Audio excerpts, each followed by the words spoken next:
A letter to heaven.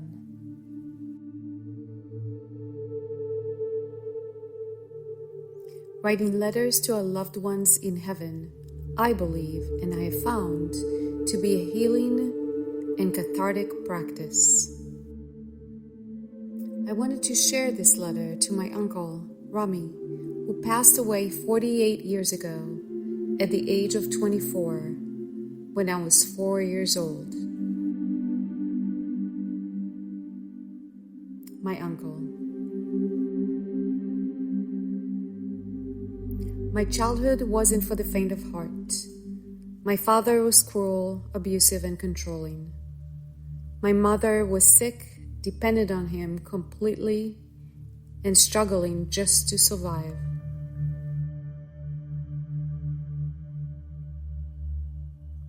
I grew up in Israel, in the land of war, where the war inside our home was scarier and felt much worse than anywhere outside our walls.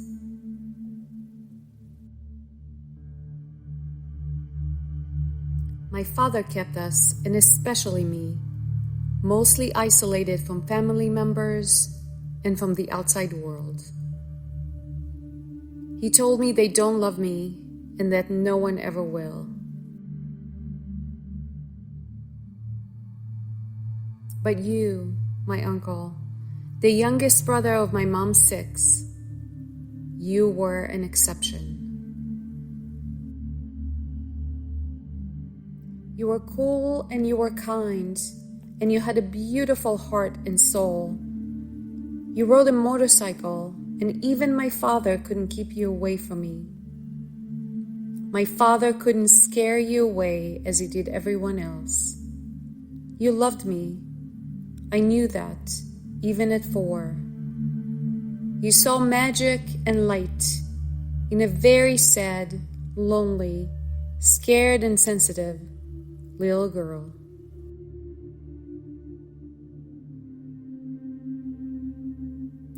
You came to visit whenever you could, and you brought light with you to a very dark home.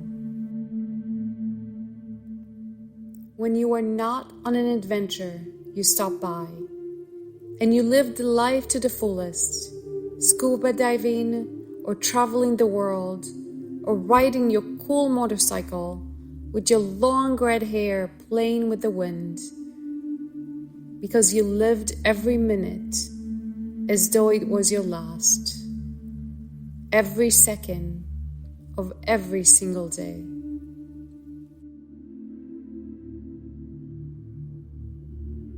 I was 4, you were 24. Both of us had our whole life in front of us. Both of us unaware that life, however precious, can be taken at any time. And you were a bright light in what otherwise was a very dark and isolated childhood. You were those moments of sparkle in the midst of the endless ocean of loneliness, isolation, and despair. I was 4, you were 24. And somehow we had a fight. Something happened, something that was silly and unimportant, but seemed like life or death, and very important at the time to my 4-year-old self. I was so angry with you that I buried my face in the pillow when you came over to visit that last time. I wouldn't even look at you. I wouldn't speak to you. I wouldn't even say hello. I remember that moment so vividly, even now, a day before turning 52 years old, as though it was yesterday. I was so angry with you that I wished you would die. It was silly and it was trivial, but seemed like such a betrayal at the time. The next moment I remember just as vividly. I was 4. You were 24. When I walked in from kindergarten that day, I remember my mother's face. This is something you never forget. The look in someone's eyes when their world has been completely shuttered. I remember how red her eyes looked. I remember the tears streaming down her face. And I remember burying my face in my pillow once more, and burying my feelings even deeper. It took years for me to let anyone see my tears, any tears, after that moment. It was cancer that took you. I didn't even know you were sick. You hid it so well. You tried to protect me from the pain of worrying about you and seeing you in the pain that you were enduring every single moment of every single day. The treatments, the chemotherapy, I didn't know any of that. And strange as it may sound, shortly thereafter, my blue eyes turned hazel green like yours. And from that day, I kept to myself, and I kept my feelings buried, and I blamed myself for it all. I thought I was evil, and I thought that God was evil because He listened and granted my wish. My wish I never wished for at the early age of 4. After that, it got even darker. My father's words that no one would ever love me resonated even deeper. The isolation imposed by my father, and later the life sentence I've imposed on my own self as an adult, was a life sentence without parole. To keep myself safe from the pain, the heart-wrenching ache of getting close and then losing someone? Or was it to keep others safe from me?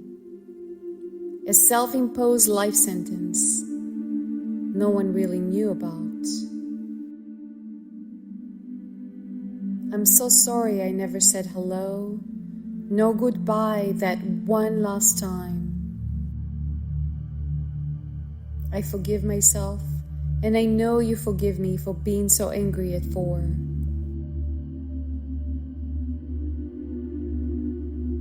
For realizing too late that those we love don't stay forever, not physically. Because I choose and I need to believe you've walked beside me in spirit all these years. I believe you always knew that I was kind and beautiful and lovable and loving. And you wished I could break free from those high walls I've built around myself.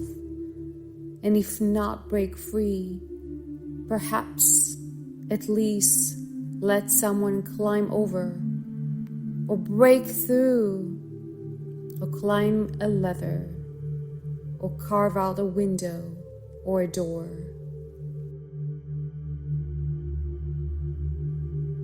Until we meet again, I am grateful for those moments and the laughter that we've shared.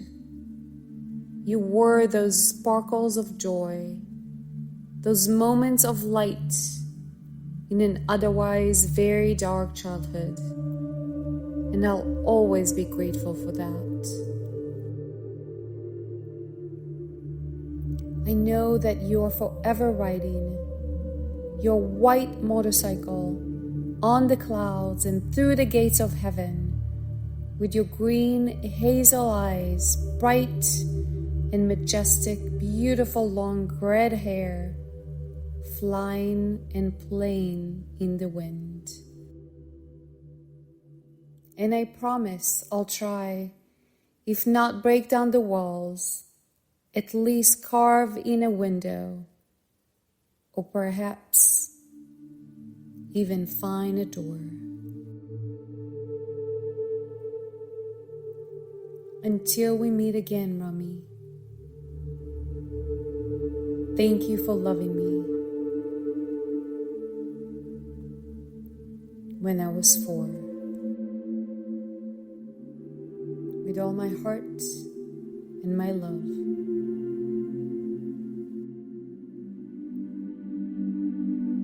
And for you who are listening, I ask of you to find kindness, compassion, grace, and love for yourself and for others. And tell those you love that you love them, because you never know. And life, however precious, can be taken at any time, even at 24.